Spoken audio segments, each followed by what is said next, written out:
Anda sedang mendengarkan suara profetis dari para nabi, hambanya.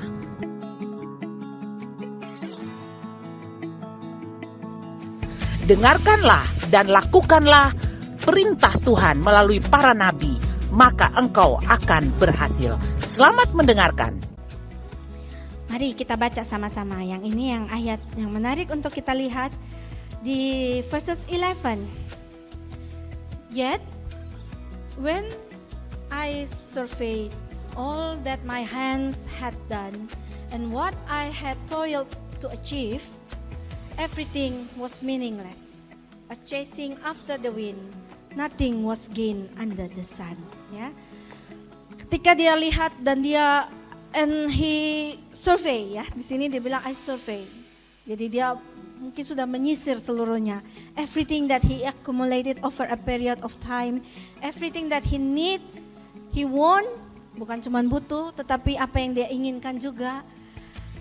And in the end he said that everything was meaningless, ya. Gak membawa arti apa-apa.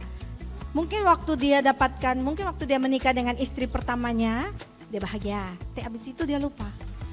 Sudah tidak bahagia lagi. Mungkin istri kedua, istrinya ada berapa? 700. Ya, 700. Jadi kalau dia kunjungi satu orang 1 tahun, 3 tahun sekali, ya. 1 tahun, 700 istri, 700 wives, dan 300 gundiknya, ya. Jadi semuanya total 1000. Ya, 1000 ini 3 tahun itu yang tadi saya bilang 3 tahun 1 kali aku dapat lihat ini dengan ini raja, ya. Malah kali raja selupa lah ya depung nama siapa. Pasti ketemu, makanya ketemu lagi itu istrinya sepunya anak yang sebesar. Jadi but then he said that everything was meaningless, ya. Karena ketika dia rasakan bahagianya itu when we can pursue everything that we can, we think that happy. We think that it can make our happy. We can enjoy our life. Kalau saya punya mobil, saya pasti bahagia. Tapi ketika kita bawa mobilnya, ya biasa-biasa aja, ya setelahnya, ya. It's meaningless. Jadi ketika kita meletakkan pursue things that meaningless, seperti Raja Salomo katakannya, kebahagiaan itu hanya sekejap saja, ya. Nah, saya menulis di sini the word meaningless here from the Hebrew use the word hevel, yang artinya literally means smoke or vapor, ya. Jadi meaningless kata di situ itu artinya seperti asap saja, ya. Jadi kebahagiaan or happiness that the King Solomon after that he pursue all his life itu ternyata hanya seperti asap saja, ya. Ketika dia sampai di titik itu, akhirnya itu cuma lenyap sesaat saja, ya. Seperti siapa sini yang suka makan es krim? Suka makan es krim atau suka makan coklat? Habis ketong makan, di pembungkus ketong buang, masih tersisa di mulut, kok rasanya? Tidak lagi, ya. Kadang ya masih ada yang nyangkut soalnya di gigi, ya. Tapi seperti itu. Smoke, seperti asap, meaningless, ya. Tidak ada lagi artinya, tidak ada lagi yang tersisa, ya. So our life meaning cannot be gained in the pursuit of pleasure. Dalam hal ini seperti just like what the King Solomon did, ya. He pursue pleasure. Everything that he pursue tujuannya cuma satu, to make his life enjoyable, ya. Karena dia mau menikmati. Kotong anak muda nih, kotong enjoy dulu, ya. Kira-kira itu, ya. But then it's meaningless, ya, bagi Raja Salomo, ya. Karena itu lenyap instan, ya. So our life meaning cannot be gained in the pursuit of pleasurable things or activities, karena itu hanya hal yang instan. Kemudian jadi kalau begitu kotong sonde boleh senang dalam hidup kok? Bisa tidak? Maksudnya Tuhan tidak kehendaki anaknya senang kok? Apakah Tuhan menghendaki ketong hidup menderita saat seumur hidupku? Tidak, ya. Ya, jadi next slide please. Does pursuit of happiness a sinful act? Are we not allowed to feel happy or to enjoy things in life? Jadi berarti kotong sonde boleh jadi orang kaya kok kira-kira ya. Maksudnya kotong tak bisa kok mengejar kerja kotong karir atau or we study hard so we can get a good marks. No, the answer is no. God allow us to feel happy and to enjoy things in life, ya. We just need to, I said here, we just need to reframe happiness, ya. Karena the King Solomon frame happiness into a pleasurable activities atau sesuatu yang menyukakan hatinya, yang when we survey itu semuanya kedagingan ya istilahnya ya. But then we have to reframe the happiness in God's term ya. Jadi happiness is God's idea. Mari lihat sama-sama Psalm 16 verses 11. Ayo baca sama-sama. 1, 2, 3. You will teach me the right way to live. Just being with you will bring complete happiness. Being at your right side will make me happy forever. Ya. Jadi karena happiness is a God idea. He will teach us the right way to live. Maksudnya adalah He will teach us how to be happy in our life. Ya. Bahkan di sini dikatakan hanya dengan bersama dengan Tuhan saja we can have a complete happiness. Tapi kan Tuhan tidak kelihatan, kalau manusia lain kelihatan. That's why King Solomon looking happiness to his wives and concubines, banyak S-nya ya, karena dia mau mencari kebahagiaan itu di orang ya. Tapi di Psalm 16 verses 11 ini bilang happiness, complete happiness itu just being with God ya, itu the true happiness ya. Jadi kebahagiaan itu, happiness it's God's idea. God's allow us to feel happy. Tetapi kita harus reframe happiness yang dimaksud oleh Tuhan atau di dalam Tuhan. Kebahagiaan, happiness in Him itu bukan from a pleasurable activity seperti the King Solomon's after, ya, yang dikejar Raja Salomo for the rest of his life, ya. No, not like that. Tetapi happiness yang kita need to pursue is happiness God's gift, ya. Nah, pertanyaan yang berikutnya, ada yang tahu kira-kira anyone can name the fruit of the spirit? Buah-buah roh? One?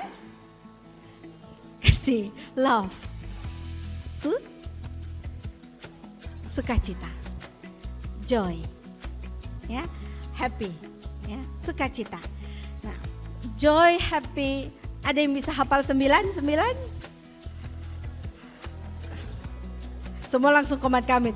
Pokoknya ada kasih, pokoknya ada sukacita, pokoknya ada damai sejahtera, kesabaran, kemurahan, kebaikan, kesetiaan, kelemah lembutan, dan penguasaan diri ya.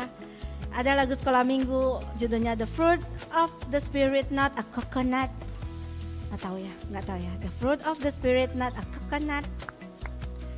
Ya, jadi di antara the fruit of the spirit is joy and damai sejahtera ya. Jadi love, joy, peace ya. Peace, damai sejahtera kalau bahasa Indonesianya ya. Peace and feeling joy and peace ya. That's the true happiness ya. Or we can put in other words, it's content, ya, rasa cukup bersama dengan Allah, ya. So the happiness it's God's gift, but sometimes people tend to pursue the gift, not the giver, ya. Jadi kita melihat apa yang diberikan Tuhan dalam hidup kita. Tapi ketika berkat itu datang dalam hidup kita, kita hanya mengejar berkatnya saja. We forget the giver ya. Kita lupa bahwa Yang harus dikejar justru pemberi berkatnya, bukan berkatnya ya. Jadi happiness in our life comes from God. But the true happiness can only be found in God. So we cannot pursue the gift, we have to pursue the giver. Ya. Karena segala sesuatu sia-sia kalau kata Raja Salomo. Kebahagiaan itu yang dia dapatkan after he get everything that he want is meaningless. Demikian juga dalam hidup kita. Kalau kita hanya mengejar happiness, kita hanya mengejar berkat karena kita bilang kalau saya diberkati saya akan jadi orang bahagia. If we blessed or we get the gifts from God, we will be a happy person. But then kalau itu sudah selesai atau ketika hidup kita dalam keadaan susah, apakah kita bilang bahwa oh God doesn't want me to be happy, He want me to suffer? Tidak ya. Jadi karena kadangkala dalam hidup kita Allah mengizinkan kita melewati banyak proses. We have to go to process so we can find the true happiness. Nah, pesan Raja Salomo, mari kita lihat yang berikutnya. Raja Salomo, King Solomon gets to this point as well, ya. The point when that God is the giver, and the true happiness, the true feeling of happy or contentment can only be found in Him. So in Ecclesiastes 3 verses 11 to 13, it said that God gave us the ability to think about His world or eternity in here. But we can never completely understand everything He does, and yet He does everything at just the right time. Ini yang biasa jadi ayat di undangan pernikahannya. Tuhan membuat segala sesuatu indah pada waktunya, ya. So He makes everything at just the right time, ya. But then continue, I learned that the best thing for people to do is to be happy and enjoy themselves as long as they live. King Solomon said that dia pelajari bahwa the best thing for people to do is to be happy and enjoying themselves as long as they live. Because what?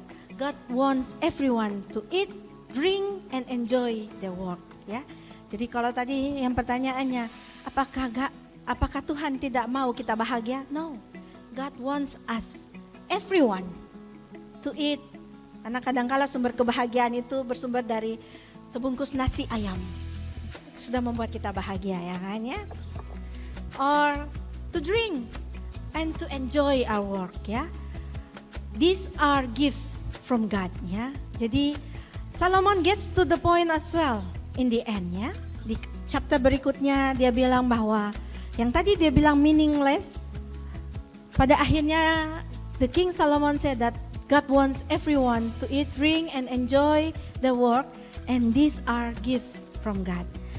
So the King Solomon eventually get to the point that he understand and acknowledge that every good things come from the Lord.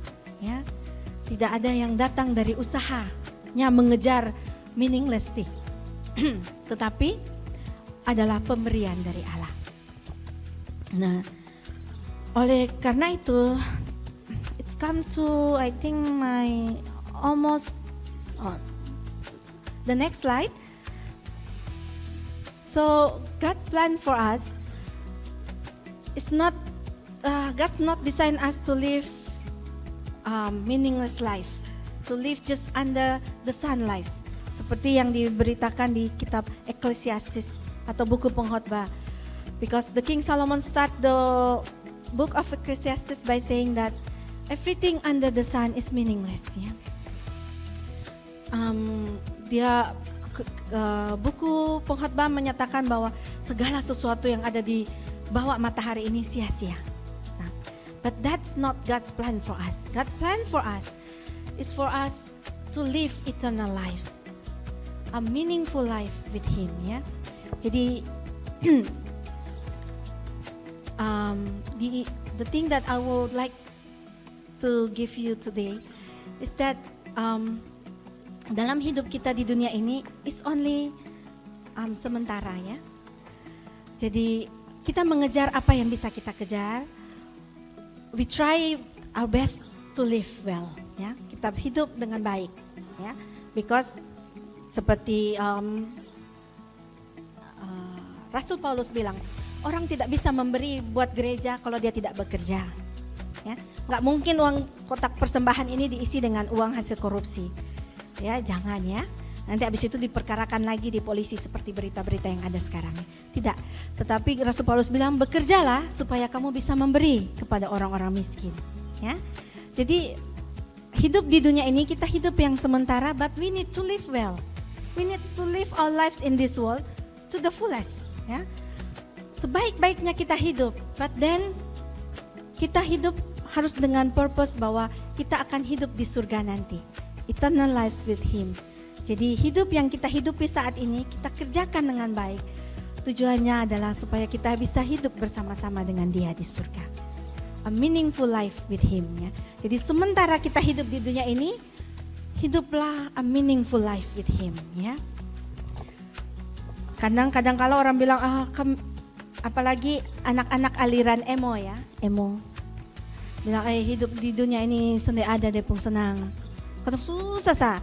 Datang pi sana pi sini katong susah sa. Enggak, ya. No. God want us to enjoy our life under the sun, but tidak hidup yang meaningless seperti Raja Salomo, but hidup yang meaningful, not meaningless. Nah, bagaimana bisa hidup yang meaningful? How can we live a meaningful life with God? This is the last verse of today. Mari sama-sama kita lihat dan kita baca. The last slide please. Okay. Pursue the giver, not the gift. Ya.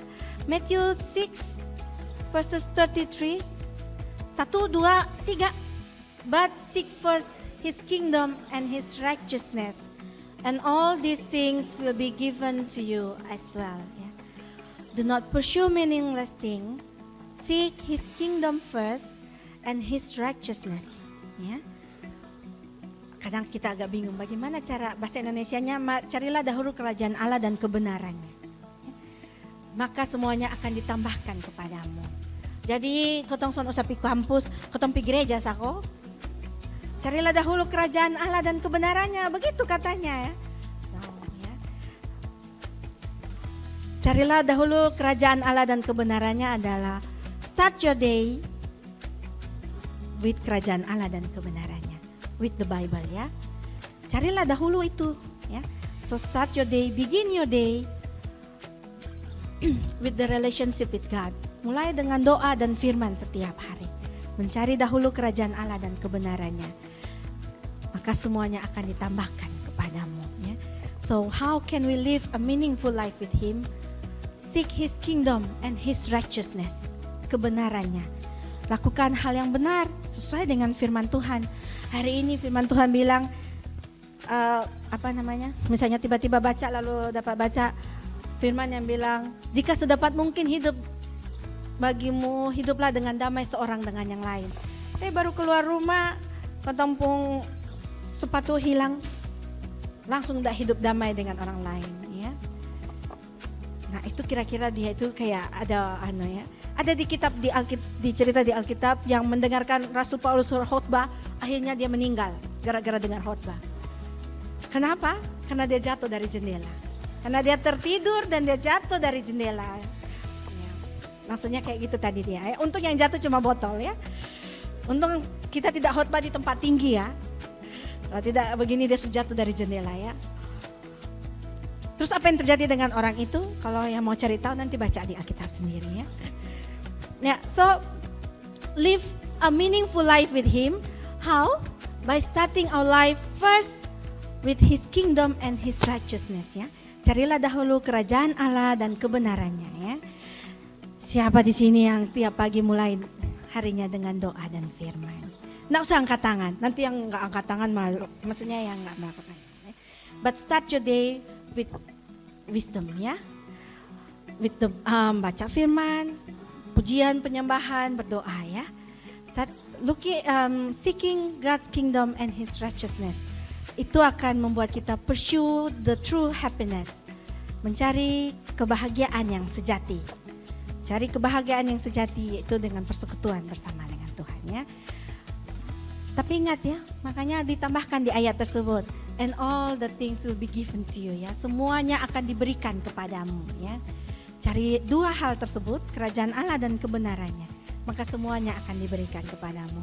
Jadi not like King Solomon, he looking for a pleasure, he looking for wealth. Dia cari wisdom, dia cari kekayaan, cari istri, cari apapun yang dia inginkan hatinya. Tetapi dia lupa mencari Tuhan. Ya. Maka dia bilang semuanya meaningless. Kita belajar dari King Solomon dalam journey of life. Dalam seluruh kehidupannya, dia mencari hal yang sia-sia. A meaningless thing ya. Maka kita belajar dari dia. Mulailah hidup kita yang saat ini, yang masih muda-muda air ini. Kalau kata orang Kupang, yang sampai sekarang saya tidak mengerti kenapa air bisa muda. Ya, yang saya tahu kelapa muda iya ya. Masih muda ini, mulailah dengan hal yang benar. Isi hidup kita mencari a meaningful life with Him. Ya, seek His kingdom and His righteousness. Maka semuanya akan ditambahkan kepadamu. Mari saya undang PAW team.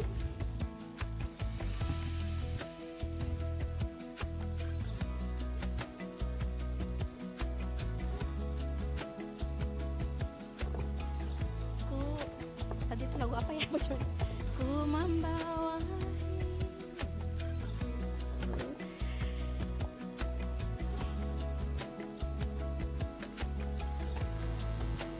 Mungkin yang perlu the thing that we need to reflect on ourselves ya. Sekarang ini coba cek kembali. Mungkin selama ini saya mengejar hal yang sia-sia.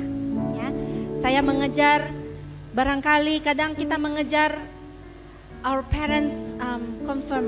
Ya, jadi istilahnya kayak kita mengejar yang penting bepung mama dan bepung bapak bahagia dan bepung hidup. Ya, itu yang kita kejar. Kita taruh kebahagiaan kita pada apa pendapat orang tentang kita. Ya. Bawa kembali ke hal yang benar. Taruhlah kebahagiaanmu kepada Kristus ya. Jadi cari Dia. Kemudian mungkin ada yang mengejar hal-hal yang memang hal-hal meaningless thing ya. Mari kita arahkan fokus kita kembali, mengarahkan prioritas kita ya. We prioritize our life purposes to God.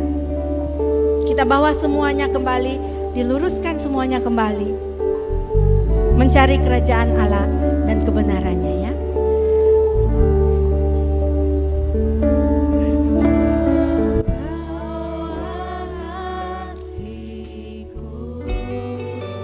Mari saya jemput semuanya.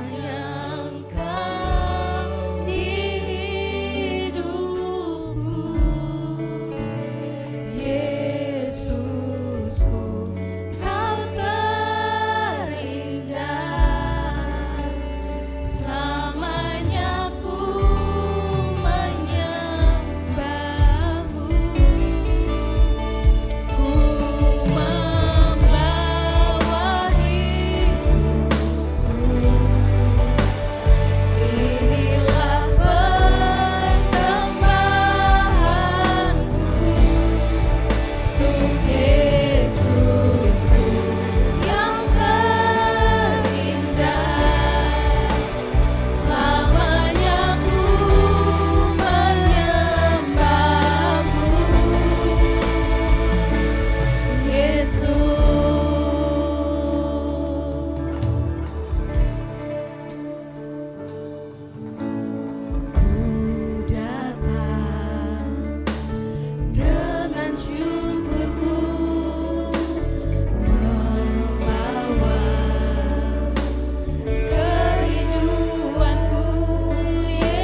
kami berdoa bagi kalau ada di antara kita yang rindu dipenuhi dengan Roh Kudus, yang rindu setiap hari dalam hidupnya dipimpin oleh Roh. Bagaimana kita bisa hidup yang a meaningful life with God when we surrender ourselves to be led by the Spirit. Jadi ketika kita menyerahkan hidup kita menyerahkan hidup kita untuk dipimpin oleh Roh Kudus. Mari, jika ada yang ingin menyerahkan hidupnya untuk dipimpin oleh Roh, mari sama-sama kita berdoa. Kami mengucap syukur kepadamu Bapa di surga. Saat ini Tuhan, Engkau menilik keberadaan kami. Ampuni kami jika selama ini kami mengejar hal yang sia-sia dalam hidup ini. Kami menaruh fokus kami, prioritas kami pada bahkan hal-hal yang di luar dari kehendak-Mu terjadi dalam hidup kami. Saat ini Tuhan, kami bawa kembali hidup kami ke hadapan-Mu. Mari Tuhan, luruskan jalan kami kembali ya Bapa. Mari Allah Roh Kudus pimpin langkah kami kembali Tuhan, agar kami boleh hidup berjalan dalam rencana-Mu bagi hidup kami. Agar kami dalam seluruh hidup kami berikan sepenuhnya kepada Engkau untuk mengutamakan kerajaan-Mu dan kebenaran-Mu ada dalam hidup kami. Kami percaya Tuhan, dalam hidup kami di tangan-Mu Tuhan, Engkau akan pakai seturut mau dan kehendak-Mu. Biarlah hidup kami yang masih muda ini Tuhan, kami mau hidup dipimpin oleh Roh Kudus. Kami mau berjalan dalam setiap rencana-Mu, menggenapi setiap rencana-Mu dalam hidup kami. Agar kami tidak hidup yang sia-sia, tetapi kami boleh hidup yang penuh bersama dengan Engkau Tuhan. Terima kasih Tuhan Yesus untuk firman-Mu. Meteraikan firman-Mu dalam hidup kami, dalam hati kami, agar kami dapat menjadi pelaku firman-Mu yang setia. Terima kasih Tuhan, dalam nama anak-Mu Yesus Kristus kami naikkan doa ini. Haleluya, amin.